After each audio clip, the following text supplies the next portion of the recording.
Well, everyone, thank you so much for joining us this evening for this, or this evening, morning, afternoon, wherever you are for this. This is, to be honest, the event I've been most excited for a long time, because I think it's our first event where we have a non kind of crypto specialist, or certainly a crypto specialist, someone who looks at crypto from the outside a little bit, takes a more generous approach. And we have Nick Grossman from one of the world's biggest and most famous VC funds, Union Square Ventures, to kind of answer questions, that give his insights, share his experiences with us. A quick word about Nick before we kind of delve into everything. Nick started at Stanford. He did urban studies, which we're definitely going to get into, especially in a COVID world, as his kind of undergrad, before really going into the kind of the kind of urban study space. He was once a carpenter. He was a web developer. He worked.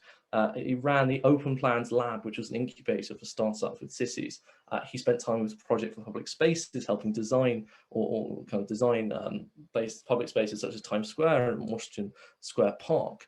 He was a visiting scholar at MIT Media Lab, which, for those of you who don't know, it's probably one of the most innovative research labs in the world, really looking at many things, but how kind of digitally we can transform lives and kind of tech culture and merge kind of creativity and tech. Before moving to USV around kind of January 2014, where he started off doing special projects, which again, I want to kind of delve into what they had in mind when they said you were going to do special projects. But these were crypto, data and privacy, trust and safety, and legal regulatory to begin with. And now he is a GP at Union Square Ventures since January 2019, where in general he manages the many great crypto things USV do.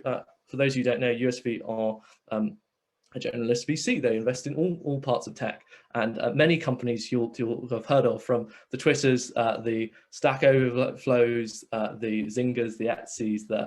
There's a very, very long list, SoundCloud, Kick. But in the crypto space, they famously invest in Coinbase, which is obviously all the news right now, and also such investments as Algorand, which I know a lot of you are from the Algorand Club, our kind of education series we're running here, or gone through the Algorand Accelerator or hackathons we did last year. They also invest in Dapper, Arweave, Blockstack, again, all familiar names for people who've been through the hackathons. So that was a long introduction, but I think trying to do justice to you, Nick. First of all, welcome and thank you so much for being here. How maybe I could start with a simple question, which is 18-year-old Nick, when he went to Stanford, what was his approach to the world, and what drove you to urban studies? I really want to kind of delve into this. Yeah, it's a good question, and thanks for the generous introduction, Anthony. And it's great to be here. And I definitely, my career is not the straightest path. You know, up a career ladder is more of a winding road. But in hindsight, I guess it all kind of fits together in a way. You know, I guess dating back to 18-year-old Nick, what was I thinking about? Is kind of personal. I grew up in New York City and Brooklyn, and then for university wanted to get out to somewhere bigger, and ended up at Stanford. And my immediate reaction to going from living in Brooklyn, New York, to living in Palo Alto, California was, man, the world feels really different here, and I don't really understand why. And it was, you know, strip malls and, you know, land forever. And I wasn't expecting this. I was expecting to go into college and study engineering. I was good at math and science. That was kind of my thing. And then I got there and I was like, different places really like make you feel different ways. And I hadn't really experienced that before. And just almost by accident, I took a class on urban planning that like piqued my interest, that there was this connection between how places feel as you walk through them, whether that's a building or a street corner or whatever, and the kind of rules and policies and, you know, infrastructure that create the, you know, make it so.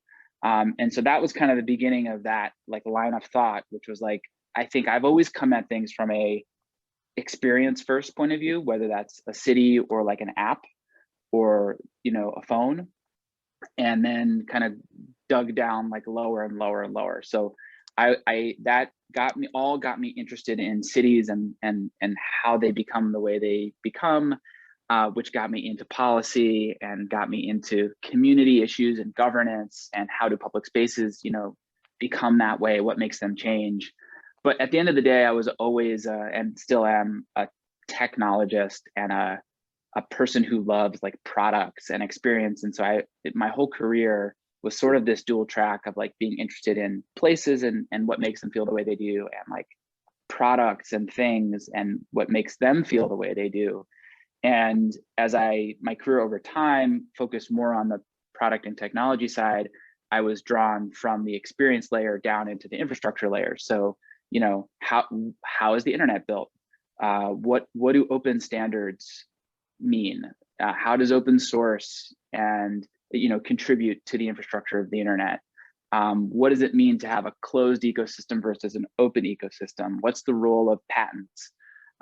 You know, how do communities form around technology projects like the core internet protocols, or open data standards around, you know, bus tracking, which is one of the things I worked on in my last company.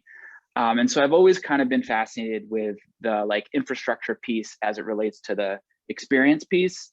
And if you fast forward that all the way to like crypto stuff, what is crypto but open sourcing the internet all the way down at the data layer and also at the financial layer, and it's this massive project of taking closed, proprietary, not very interoperable systems on the finance side and on the data side, and reinventing them as open source systems with new governance and economic underpinnings.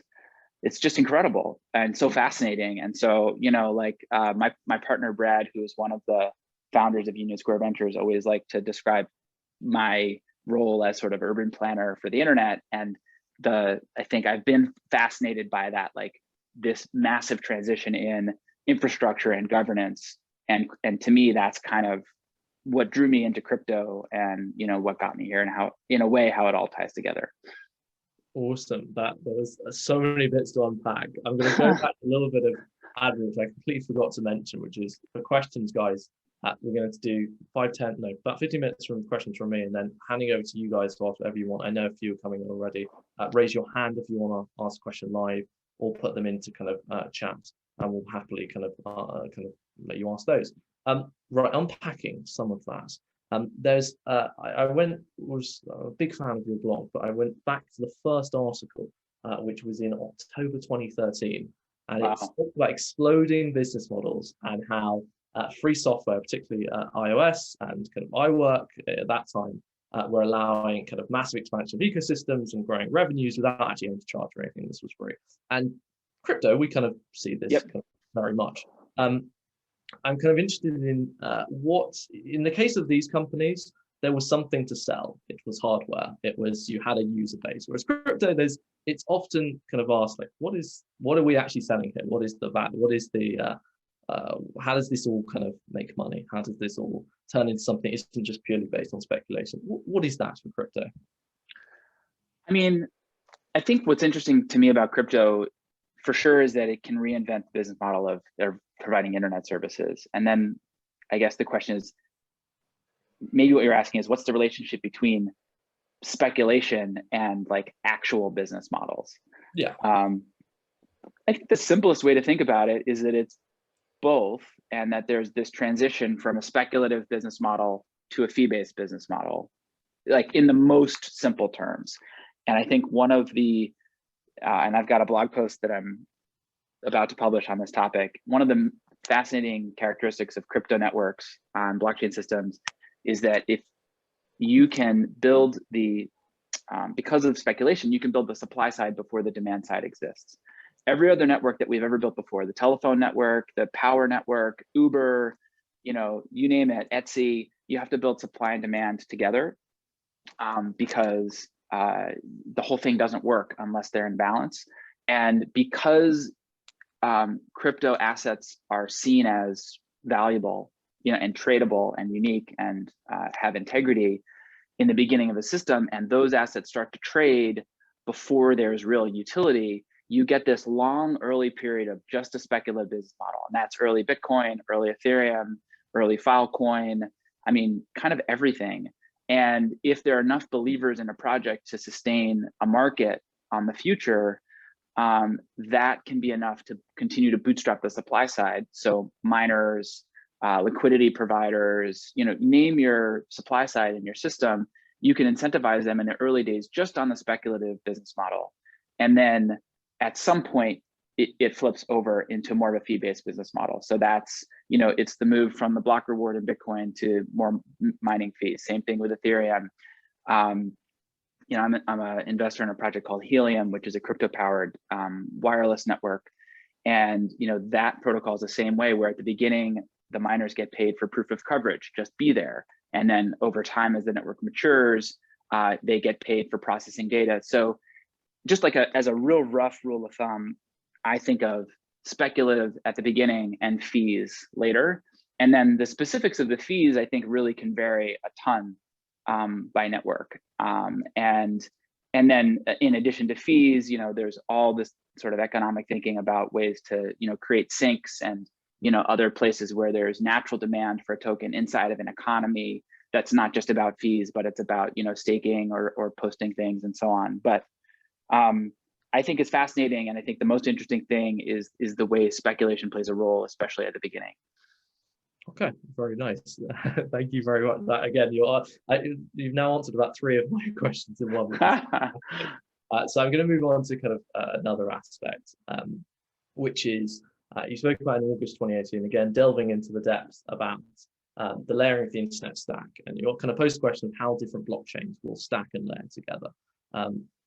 What, especially this kind of particular time with Ethereum kind of transforming itself, with layer 2 coming in, with other new blockchains, the Algorand of this world coming in, how does this whole blockchain ecosystem fit together? Do the major protocols coexist?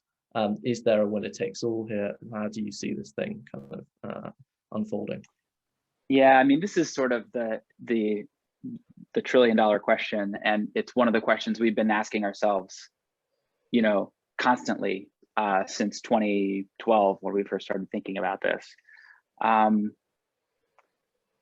I personally wouldn't want to invest on only one side of that question. And I think what we've seen so far is there are really strong network effects in blockchain systems. So if you look at Ethereum today and the way that protocols can interconnect and layer, and the way that composability works, there is a very, very strong incentive to keep building on things that already exist, because that's where the party is, that's where the tools are, that's where the assets are, that's where the projects are. At the same time, we're so early in understanding all the use cases here. And so, as much as one could make an argument that, let's say, Ethereum's network effects are just impenetrable, maybe whether that's true or not true, there's lots of other stuff getting built. If you look at something like Arweave, that it's its own layer 1 that provides a very, very specific service, which is permanent, data storage. It's catching on and it's working, and that's built as a layer 1. Helium is built as a layer 1. Filecoin is built as a layer 1. Not to mention all of the different projects like Algorand, Solana, Polkadot, that are sort of in the more competitive space of layer 1s. So I wish I knew the answer, and I don't. As we think about it from an investing point of view, we want to kind of be prepared for both eventualities. Like we don't want, I believe in the compounding network effects of successful systems like Ethereum, and I also believe that we just don't know yet. And so we've been investing on the idea, basically, that there will be multiple blockchain systems that will either develop over time as specialty systems, or will find ways to kind of interconnect. Where I think there's so much activity right now and so much uncertainty is interoperability between blockchains, and then also what's going to happen with Ethereum, as Ethereum 2 comes out and as all of the layer 2 scaling, solutions come live. And so I think we'll learn a lot about interoperability and layering in the next, 12 months. Very good. I'm interested in kind of both your personal journey into crypto and that of USV, and maybe we can explain what the special projects bit meant in 2014. What gave you, and I assume it's probably the same answer, and USV conviction on crypto? Way back. Yeah, sure. I think everybody comes at crypto from a different place, which is part of what's so cool about it. Like a lot of people, especially the early Bitcoiners, saw the flaws in the traditional monetary system, and were drawn to the idea of real hard money, and the weaknesses of fiat. I think USV as a firm, we're financiers, but we're really like internet people. And I think what drew us to crypto was the idea that Bitcoin, once we realized that Bitcoin kind of felt a lot like the early internet protocols, HTTP and SMTP and TCP/IP and so on, that kind of clicked a light bulb for us, which was like, there's going to be a next generation of internet protocols that can do things that the first generation couldn't do, which is maintain state and hold value. And that was really the light bulb click for us back in 20, I guess, end of 2012, maybe beginning of 2013, that kind of got our minds turning on all the things that can happen. And I think the related piece to that was we've always been very focused on bottom-up community, organic, development, open source development, community development, and that's the thesis around things like Etsy and Twitter. And early crypto projects just show tremendous enthusiasm at the grassroots of developers and the creativity that's there because it's all so open source and anything can be forked. That really was really made an impression on us in the early days too. Awesome. And kind of linked to that, I see some questions coming out. So maybe the last one from me before we kind of open things up. Is the average crypto founder different to the average internet founder or kind of other founder type you kind of USV invest in, if there is a type? And what are these unique characteristics? It's a great question. That's a question we've asked ourselves a lot. I remember when we first invested in Protocol Labs in 2015, I guess. You guys probably know Juan Bennett, the founder of Protocol Labs and Filecoin. You gave them a. Oh, he did? Oh, great. So I remember when Juan came to see us, and he's an incredible person, and we asked this question back then because we said to ourselves, well, man, he doesn't act like a normal startup founder. He's not interested in top-down command and control. He's interested in open source and community. And we had, this was 7 years ago now, we had this conversation about what is the archetype of a crypto leader versus a CEO. And I think there are some things in common for sure, and then some things that are really different. I think that the best crypto leaders are leaders of a big community. It's more about inspiring direction, growing an ecosystem, less about organizing a company. I think that's a pretty fundamentally different mindset. And I guess over time, I bet there's going to be a convergence. I think crypto companies that are more hybrid oriented, so something like Dapper Labs, which is both a kind of open source protocol company, and also doing corporate partnerships with the NBA. That is yet another type of CEO, Roham, there, that he doesn't quite look like the other crypto CEOs, and he also doesn't quite look like regular startup CEOs. And I think you'll probably end up with more founders that look like that over time. But I think there, I'll stop there. I think there are a lot of differences, and anyway, I'll stop. Fantastic. I definitely think it's particularly personal because I find the average crypto founder is just younger. Yeah. and I know that we have some founders here today, and it's like when you've got 21-year-olds raising rounds that look like Series B, Series C rounds, and like the pressure of running a community, it's hard. It's a different character. Yeah. Right, shall we take some face-to-face questions? So Sure. let's go to Ivan, who is taking part in our Avalanche Club Accelerator at the moment. Ivan, over to you to ask your question. Thank you, Nick, for sharing your time with us. I have a question. It's about prediction markets. What's the missing feature of prediction markets, if any, at the current state? That's a good question. I don't know that I have the deepest perspective on this. We've looked at the category a little bit. I think Polymarket maybe is the prediction market, and that maybe has the most traction in crypto. I haven't watched Augur super closely. I guess the question is, what will it be that makes prediction markets bigger and attract more, more mainstream users? I guess like sort of a question for a lot of crypto. I think, looking at Polymarket, they made a few product decisions that were intentionally designed to be more welcoming. So they use Magic Wallet instead of MetaMask, and things like that. They're, I think, trying to kind of cross over. Clearly the exciting thing about crypto in general is global interoperable markets, right? That aren't regional, that aren't siloed.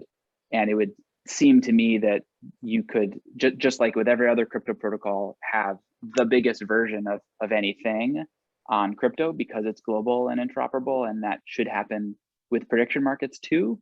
But I don't think it quite has, and I don't know that I really know why. But it's not an area that we've really gone deep on. Thank you. Thank you very much, Ivan. Next, let's go to Jordan, who was president of the University of Bristol Blockchain Society and now is running Footium, which is an NFT football game. Over to you, Jordan.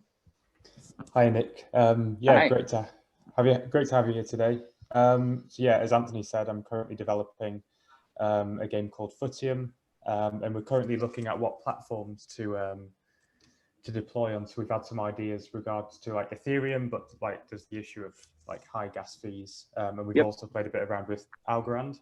Yep. So I was wondering what are your thoughts there, and especially with early stage startups, is it about a particular platform in general like Ethereum, or is it about supporting a wide range of platforms? And what do you think of Binance Chain as well? Yeah, it's a great question. I don't think there's a one size fits all answer. And I think it depends on who your audience is. So for projects that are really trying to target existing crypto whales, Ethereum really makes sense. So if you look at all of the NFT art platforms like Super Rare and Foundation and others, if you're trying to get big ETH holders to spend money on things, like being an ETH is a good idea. But if that isn't your goal, it might matter less. So like in the case of Dapper Labs with NBA Top Shot, they built it on the Flow blockchain.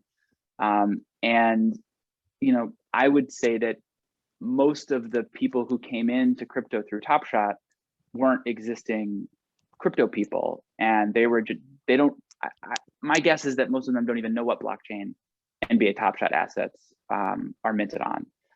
Because it doesn't really matter for the majority of the experience of that product. And I think so, and I think like platforms like yours, and maybe in certain kinds of wallets in the future, will probably play a role of bridging multiple blockchains and abstracting the blockchain from the users, which will, change the calculus a little bit on how to make that choice. But every project that I've talked to, it's some combination of how important is it to be hooked into the existing like liquidity and like tool set on Ethereum, because that's the kind of the obvious answer, but there's a cost and scaling problem there, versus launching on a brand new blockchain like Binance Chain or Algorand or Flow, where there's less of an existing ecosystem, but maybe more of the programming properties that or cost properties that you might be looking for. And I think the other piece of it is like getting in with an early ecosystem is often a way to get aligned, to get incentives. And, if you believe in the underlying technology of a platform and you're able to, and you don't need the whole tool set you would be able to be patient and help, see it grow with you over time. That's another piece of the strategy. But it's a great question. I don't know all that much about finance chain and the the mechanics of it, so I can't give the best answer on that one specifically. Awesome. Thank you very much, Jordan. I think we've got loads of questions in the chat. So George, do you want to pick out some gems? Sure. So Cecilia from Waterloo University in Canada is asking, what was it like joining university in Silicon Valley at the middle of the dot-com bubble? Yeah, it's a good question. I graduated Stanford in 2001. Google launched on campus while I was a student. I think I was a sophomore. And then, 99 and 2000 were the big run up, and it was kind of wild. Everybody had a startup. Everybody was, working for a startup to get shares on the side. Everybody was dropping out. I was involved in some really terrible startup. I wasn't leading it, but I was like, did some work for it to get some shares.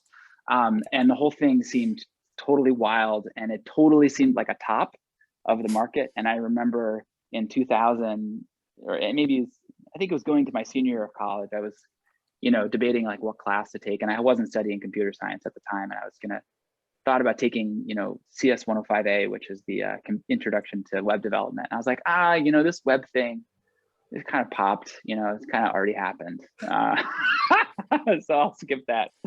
And so clearly I was wrong. And then I ended up getting kind of interested in computing and the internet after college, and in the kind of ashes of the dot-com bubble, which is a great time to learn about things and get involved in things. And, USV started investing in 2004 in the ashes of the dot-com pop, which was a great time to be investing. And all of that just goes to show that, cycles keep happening, and man, crypto has been a series of ups and downs in the past 10 years. And it's interesting to try and, get perspective on that while it's happening, which is always hard.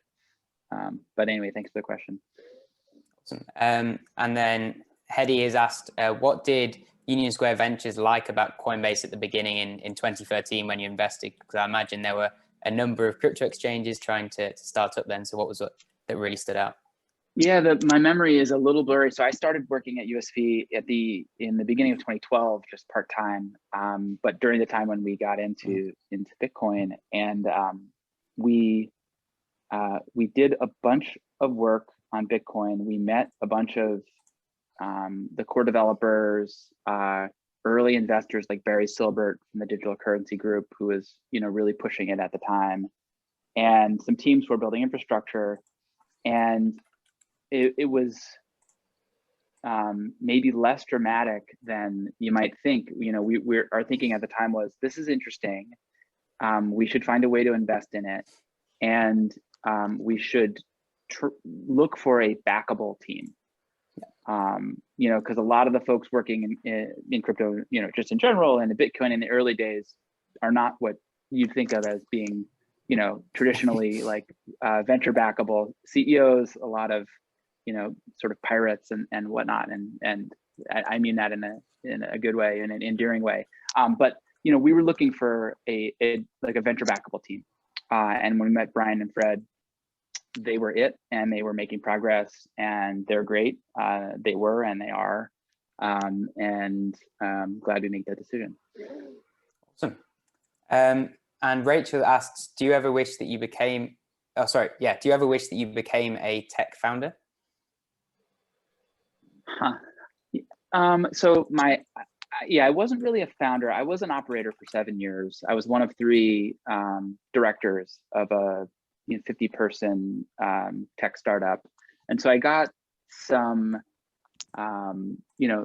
some decent operating experience over a number of years, and I learned some things. But I was never a founder. I don't think I regret it. I love what I do. I love working with founders. I love learning broadly about different areas.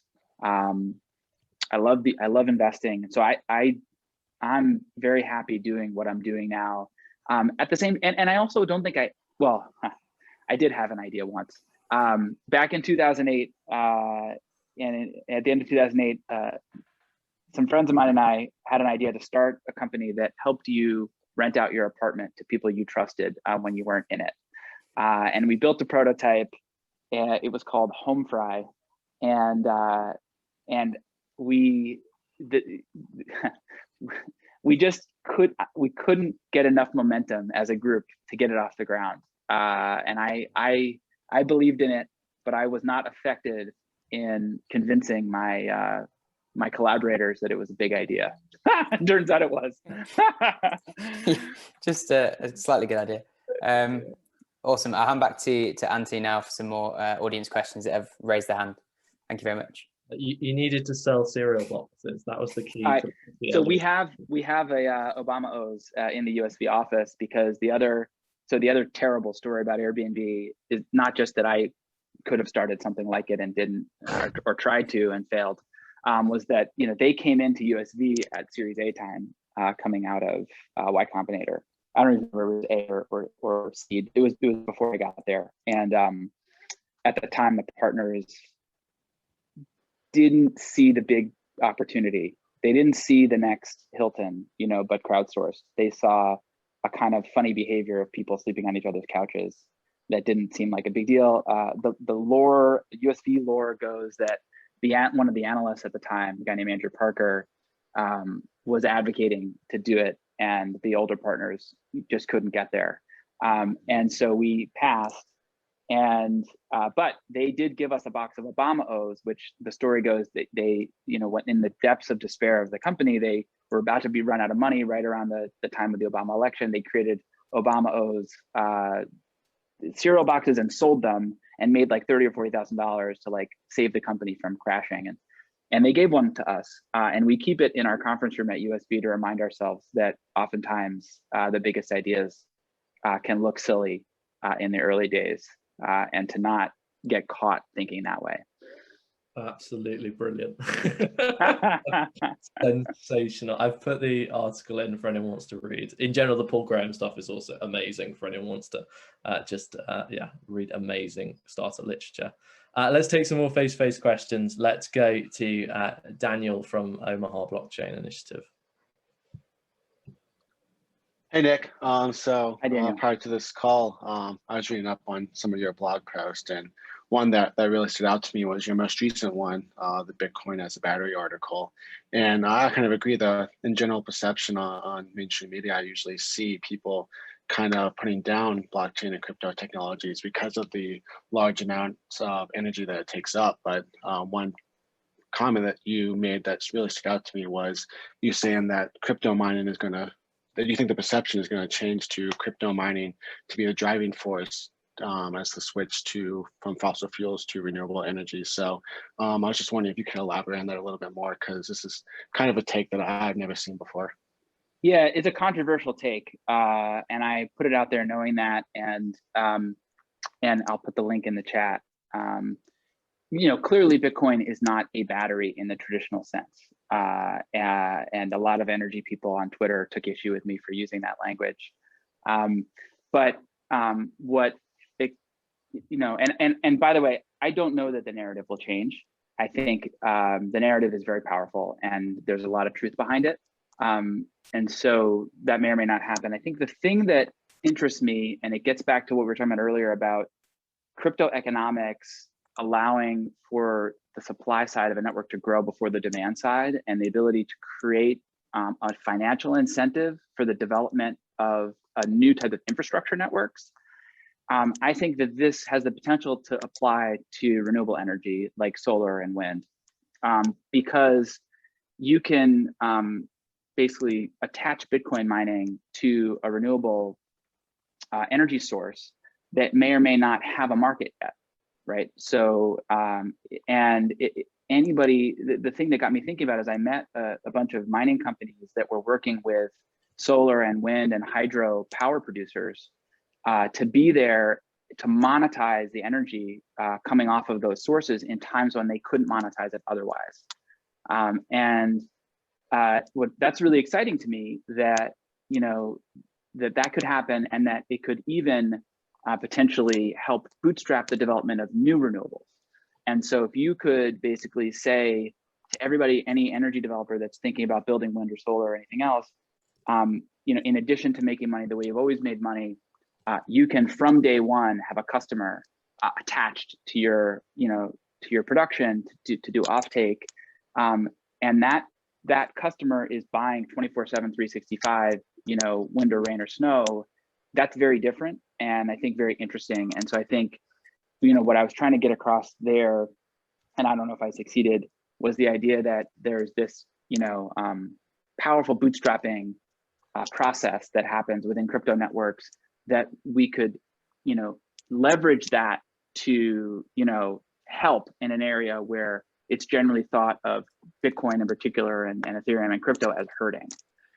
So that's kind of the thinking around the post. And, I'm actively looking to invest in companies that are doing new takes on crypto mining with a renewable angle, whether that's partnering with green power production one way or another. And you'd be surprised at how many companies there are out there that are doing it. And they're just it's not the main story yet because it's kind of an early idea. Awesome, thank you. Awesome, thank you very much, Daniel. Moving on to, let's go to Vanessa from the University of Zagreb. Over to you, Vanessa. Hi, Nick. So my questions are actually related to Daniel's. At the beginning of the year, USV announced officially your climate fund. So what have been your activities in that regard, and what are your future plans? And linked to that, how has USV's climate thesis actually affected your investments in crypto companies? Yeah, it's a really great question. I'm going to look up a post that my partner Albert wrote on. I'll put it in the chat later. So we've launched a new climate fund at the beginning of the year to invest in solutions to the climate crisis broadly. We're early in deploying that fund. We've so far made 4 or 5 investments that have not yet been announced. But the areas that we've been focusing on have to do with electrification, both in terms of vehicles and the grid, and carbon sequestration and carbon capture and drawdown. And there are other areas that we've kind of been exploring there too. It's very early. I think there are a couple areas that we've been looking at that are at this intersection of crypto and climate. One is the one I mentioned a second ago about like new look mining and sort of bootstrapping renewables. Another area that we've been spending some time on is natural resources represented as on-chain assets. So there are a bunch of projects that are trying to put, for instance, carbon credits or other types of natural resource credits on chain so that they can become, tradable and used as collateral.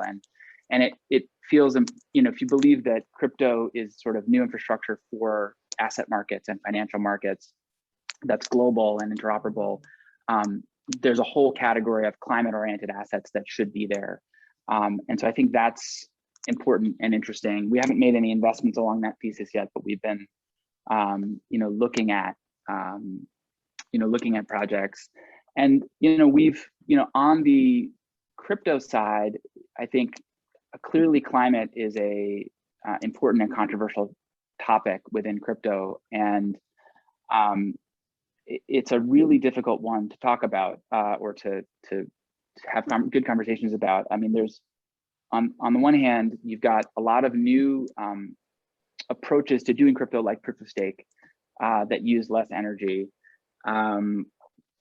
And you've also got, I think, untapped mechanisms for using crypto to assist with climate-related, challenges that haven't really been seen yet. And I think probably the biggest one is that most people don't see any value in crypto. They think of it as speculative investing or some sort of curiosity or a toy. And so a lot of the conversation about, especially around proof of work mining, starts off from a place where crypto is sort of not understood, not seen as valuable. If you believe that as I do, that crypto is not, and Bitcoin and others are not just kind of like a Ponzi scheme, speculative, Wall Street bets thing, but actually a way of bringing integrity to computing and finance and solving important problems in the world around, truth and data and markets and global financial access. Like, I do believe that crypto is an important underpinning infrastructure for all those things that are actually very, very important to the world. Then I think that the specific question about proof of work mining and its, and its environmental costs, I think changes. And also, all the other things to sort of make crypto more green over time, can come into it. But it's a very difficult, I think, conversation right now. Thank you so much. Thank you very much, Vanessa. Let's take one more from face-to-face and then go over to chat. Philip, I believe from the University of Leeds FinTech Society. Over to you, Philip. Yeah, hi Nick. Hi. So I've got a question regarding the UK Chancellor announced, I think 2 weeks ago now, that they're launching a task force investigating a potential Britcoin, a digitalized version of the pound. So I was wondering if you've seen this and what your thoughts are on the feasibility of it and whether you think it would be subject to the same volatility that has been seen in the crypto markets so far. Great question. If you think of crypto networks broadly as internet native financial infrastructure, meaning it lives at the internet level, right? It moves at the speed of the internet. It settles at the speed of the internet. It makes sense to me that over time, more fiat currencies and really payment currencies will be issued on top of those rails. And whether that's, the USDC or Tether or digital pound or, you name it, it makes sense to me that one way or another, we will be using crypto rails for payments. And I also think it makes sense that the big question is like, which currency, issued on what blockchain, how, and I think that is too early to tell. But the ability to settle so quickly and finally and have secure, good transactions is just so valuable that I think will happen eventually. I think there's a big trust gap to bridge for everybody to understand that the systems have integrity and that they're here to stay. And again, like we were talking about a second ago, like have the potential to be a good thing and not a bad thing. Then your second part of your question is about kind of price stability. And, I think you have to have price stability to have payments. And, maybe the like multi-trillion-dollar question is whether a non-stable crypto asset like Bitcoin or Ether could ever become a global payments currency is a big question. That to me seems very, very, very far away. The much, much nearer term thing, which feels to me absolutely yes, is whether there will be fiat pegged stable coins, some of which issued by governments, riding on crypto rails and integrated into mainstream, systems. That feels much more likely to me in the short term. Perfect. Yeah, that's given valuable insight to that question. Cheers. Thank you very much, Philip. George, do you want to take some questions from chat? Sure. So Rachel's asked, what does a day in the life look like for Nick? Yeah, it's a good question. So a good part of my day is spent with our existing portfolio companies. I'm on a bunch of boards. We're investors in a lot of projects where I'm not on the board, but I have a close relationship with the team. And so we're pretty hands-on investors. And so I'm texting and talking and, chatting with our teams and helping problem solve things, constantly. So that's one big bucket. Another big bucket is meeting new teams. And I field a lot of email. I meet a lot of people on Twitter. I do a lot of Zoom calls. as a investor, it's easy to get completely overwhelmed by that process. And the thing that we try to do is, rather than just stand in the wind and let opportunities come at us, we try to be proactive, as proactive as we can, about areas that we think are interesting, and we try to signal that publicly, so that, you know, we hear from people that we think we'll be interested in. But a lot of the day is that.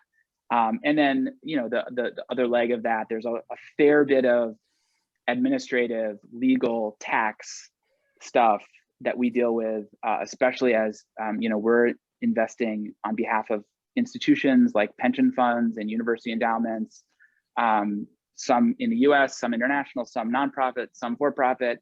And then as that all relates to, you know, crypto stuff, there's, you know, different deal structures, different assets, different tax implications. We have different funds with different requirements. So there's like a whole universe of administrative challenges to investing in crypto that actually takes up a fair amount of my time, more than I would have thought a few years ago. Awesome. And Stanley's asked, he read that you're a big sports fan, and do you think we could see perhaps better fan ownership models using tokens and perhaps NFTs? I think it might pertain to the recent Super League announcement in Europe that was very much disliked by many fans, and it seemed that a few of the only clubs that didn't go for it were German clubs who have a 51% fan ownership model. Huh. So I do enjoy sports. I don't know that I'm a super fan. It does feel to me that, you know, NFTs and, you know, projects like Top Shot, but others are going to change the way fans engage with a lot of things, sports and artists and concerts and so on. It definitely, in the last, you know, 6 to 8 months, everybody in the entertainment world, including sports, has perked up to crypto and is trying to figure out what to do with it.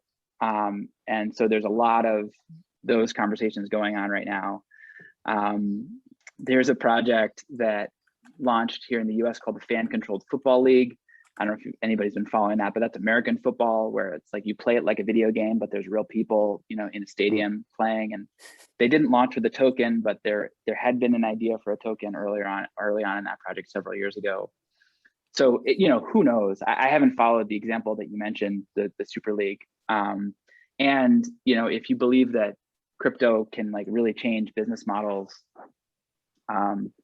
that's always a hard thing, but always a big opportunity too. And I know that the existing sport leagues are really struggling, both with, you know, ticket sales because of COVID, and also media deals because they're just, you know, people don't watch TV the way that they used to. And so I think there's a real opportunity to introduce new business models into sports, and we're just at the very beginning of it. Yeah, awesome. And then a nice easy one for you from Yin. What are your 3 favorite books that you would recommend to our audience today? Oh man, that is a good question. Well, the book that got it all started for me, it was called The Death and Life of Great American Cities by Jane Jacobs. So she was a famous urban planner from the 1960s who basically espoused the virtues of bottom-up economics. So during the time, and then, you know, when people were doing top-down planning on cities, Jane Jacobs said, you know what, the street life that we have and the organic, you know, version of the economy is the better version of the economy. And that was a huge eye-opener for me. That was the book that got me interested in cities, and frankly, that got me interested in open source, that got me interested in the internet, that got me interested in crypto. So that's the biggest one. I'll have to think about the other 2 and come back to you. Sure thing. I'll hand back to Anthony now as well for some more audience questions. Awesome. So we've got about 10 minutes to go. So let's see if we can rattle through the remaining questions. So let's next go to Arpit from Get Money, who is a student and a founder himself. So Arpit, over to you to ask your question. Let me make sure you are pinned. Go ahead, sir. Yeah. Hi everyone. Hi. I want to ask that when should we consider for our product a tokenized equity and when a traditional equity? So was the question, when should people think about tokenized equity versus traditional equity? Yeah, in the crypto space for our product. Right. So, it's interesting. I think we're seeing maybe even three variants, which is, tokens, straight up tokens that aren't equity. Then there's, projects selling equity, and then there's tokenized equity. For most of the projects that we invest in, we end up buying equity and then maybe also tokens. And there have been a lot of structures there, and there's no standard structure. Because I think we're so early in all of this that it's not always clear whether value will accrue to a token or to the company's equity. And there have been so many different structures on how to do that. You can buy tokens directly, you can buy equity directly, you can buy tokens, equity with like warrants or options for tokens. There's future token agreements, and there's a million variants. And our point of view as investors has been to, as much as possible, try to be balanced in places where there is both tokens and equity, in the system. And that's not always the case, and you can very easily get out of balance. And more, I think, projects are coming with structures that start with a balance of some kind. But I think the optionality is important. The most recent, term sheet that we signed was an equity term sheet with a point of view on future tokens that was aligned with the equity, but it really left a lot of the details undefined because but it sort of guaranteed us a right to future tokens if and when they emerge without, dialing in the details too tight at the beginning, which I think that's pretty smart. The other thing we're starting to see, which is really interesting, is tokenized equity. And there's a project I like called Fairmint, which uses Reg CF, which is a crowdfunding rule set here in the US on the front end with Ethereum in the back end to issue corporate equity, but issue it on the Ethereum blockchain. And they've come up with like a fascinating mechanism for doing that. And so I also think like a lot of companies that aren't necessarily traditional, like venture-backed startup companies, will end up with tokenized equity over time. Just like I think a lot of assets are going to end up tokenized, including company equity, and the rails for that are kind of still emerging. Yeah, thanks. Thank you very much, Arpit. Ryan from Oxford University, over to you, sir. Oh, hi. Yeah, sorry, my webcam's not working, so you're just gonna have to imagine a face there. Nick, I was just wondering what your reaction is to the Coinbase IPO and the kind of, the volatility that's been seen in the price, the fact that it seems to be very heavily influenced by cryptocurrencies like Bitcoin. I was just wondering, do you think this will make other corporations in this space quite hesitant to go public, or, what you think the kind of impacts will be? Well, for sure. So Coinbase is, and this is all in the S1. Historically, their revenue has tracked up and down with the overall prices of crypto assets, Bitcoin and Ethereum in particular. So I think that type of volatility is to be expected for a while, especially as they're still in the process of establishing and growing lines of business that are less correlated. And then with the listing itself, clearly there was an opening pop and then a drop, and now we've kind of settled in at about 300.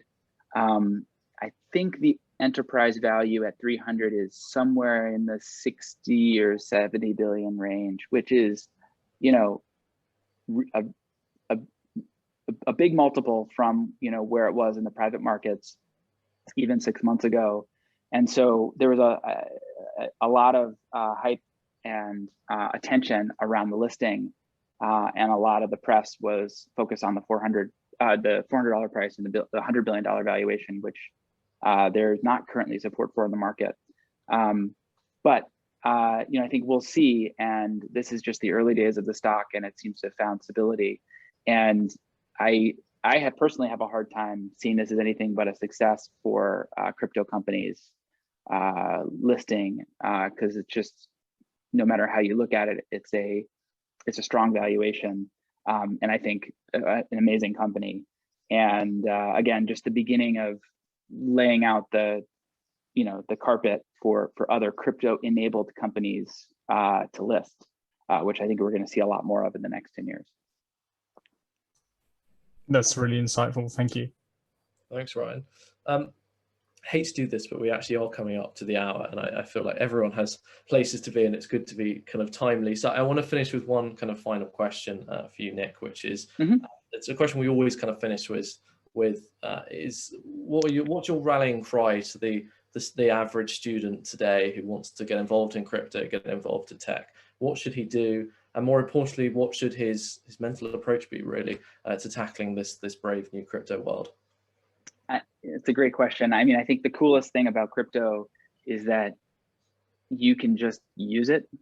You don't have to ask anyone's permission. You don't have to, you don't have to have a credit card. You can just kind of go.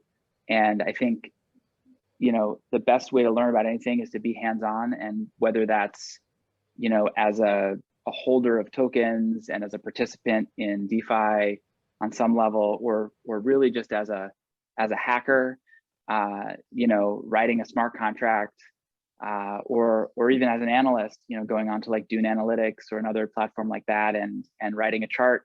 I just think what's so cool about the whole space is that it's so accessible.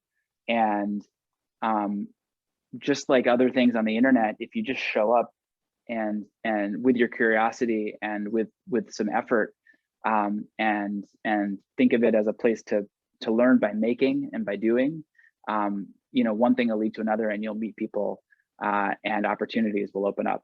So I think that excites me, and I think that it makes me happy that that's how this ecosystem is. Absolutely. Well, Nick, what fantastic final words. Thank you so much for your time this evening, and all the insight and the kind of very openness and depth of your answers. We really appreciate it. I know I speak on behalf of all the students, all the society leaders, and thanking you so much for being with us this evening. My pleasure. Thank you so much, Anthony and George and everybody. This was great. So awesome. I appreciate it. Thanks. Well, again, thank you, Nick. Again, thank you everyone for coming. And we will see you hopefully in future events, hackathons, and conversations. But for now, everyone, have a good evening, morning, afternoon, and see you all soon. Bye. Cheers, Nick. Thank you.